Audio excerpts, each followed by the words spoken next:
Pemirsa, seorang siswa SMK tega membunuh satu keluarga yang merupakan tetangganya sendiri di Penajam Pasir Utara, Kalimantan Timur. Motif pembunuhan diduga karena cinta tidak direstui oleh keluarga korban. Inilah tempat kejadian rumahnya Pak Oso.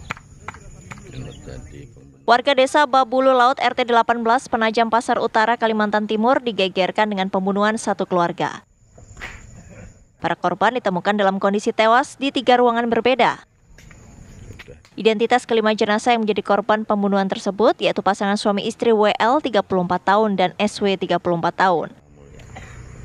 Selain itu, ketiga anak pasangan tersebut masing-masing berinisial RJS 15 tahun, VDS 11 tahun dan ZAA balita berusia 2,5 tahun. Pelaku J 15 tahun diketahui merupakan tetangga korban yang masih berstatus sebagai pelajar SMK.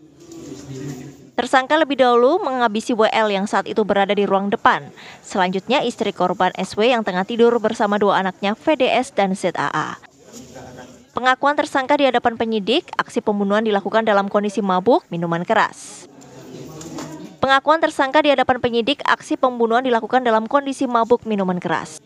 Polisi pun masih mendalami motif pelaku menghabisi tetangganya ini. Begitu ketahuan bapaknya, kemudian membunuh bapaknya.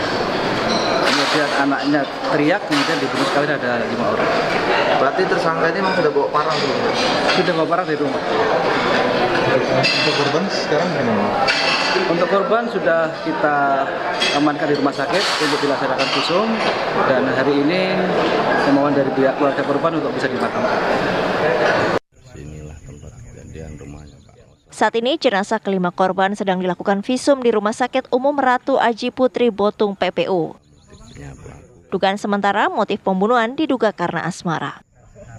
Dari Penajam Pasir Utara, Kalimantan Timur, Muhammad Idris, TV One mengabarkan. Polisi. Lantas apa motif pelaku yang masih berstatus sebagai pelajar itu membunuh satu keluarga yang ternyata tetangganya sendiri? Saat ini sudah bergabung bersama kami ada Kapolres Penajam Pasir Utara, AKBP Suprianto. Pak Suprianto, motifnya apa Pak? Pelaku begitu tega membunuh sekaligus ada 5 orang yang tewas di tangan tersangka. Selamat sore Pak Andrew, saya dari Kapolres Penajam Pasir Utara. Pertama mengucapkan bela sungkawa terhadap 5 korban yang telah menjadi korban pembunuhan. Adapun motif dari pembunuhan ini adalah pertama masalah asmara, yang kedua juga ada masalah dendam antara keluarga korban dengan pihak pelaku ini. Masalah kecil-kecil yang menumpuk sehingga pada akhir malam itu terjadilah kasus pembunuhan ini. Ya, bagaimana pelaku merencanakan pembunuhan sadis ini? Dari kronologis kejadiannya bahwa sebelum melakukan aksi ini, pelaku ini bersama 1 orang temannya minum minuman keras. Selesai pada pukul 11:30. Selesai setelah pukul 12, temannya mengantarkan si pelaku ini, kemudian pulang. Selesai pulang dari temannya ini, yang bersangkutan ada niatan untuk melakukan awalnya pemerkosaan terhadap salah satu korban. Begitu masuk ke rumah, tiba-tiba orang tua ini datang. Begitu datang, paniklah si pelaku ini. Setelah panik, bapaknya masuk langsung ditimpas. Setelah ditimpas, ada suara gaduh, ibunya bangun. Begitu ibunya bangun, langsung menghampiri ibunya, langsung ditimpas. Setelah ibunya bangun, anaknya juga nangis. Begitu nangis, langsung ditimpas anak yang kedua. Anak yang berikutnya bangun, ditimpas sekaligus. Yang terakhir, anak yang paling dewasa teriak, akhirnya ditimpas lagi.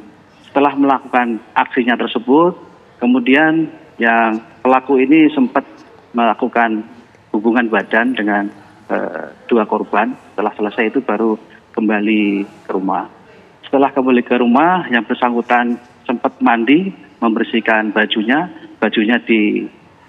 disimpan di tempat mandinya, kemudian mengabari kakaknya bahwa di sebelah ada kasus pembunuhan. Selesai mengabari kakaknya, mengajak kakaknya untuk melapor ke Pak RT terkait dengan kejadian tersebut. Setelah melapor Pak RT melapor ke kami dari kepolisian, Polsek Babulu. Selesai melaporkan kami, saya bersama Kapolsek, bersama Kasat Reskrim melaksanakan pengecekan di TKP. Orang pertama yang saya tanya adalah pihak saksi awalnya si J ini. Setelah saya tanya, beralibi bahwa merekayasa, mengalibi pelakunya adalah lebih dari 3 orang sampai 10 orang. Namun setelah kami analisa, keterangan yang disampaikan oleh saksi ini ternyata tidak didukung dengan alat bukti yang ada di sekitar TKP. Dari dasar itulah kami mengamankan si saksi J ini.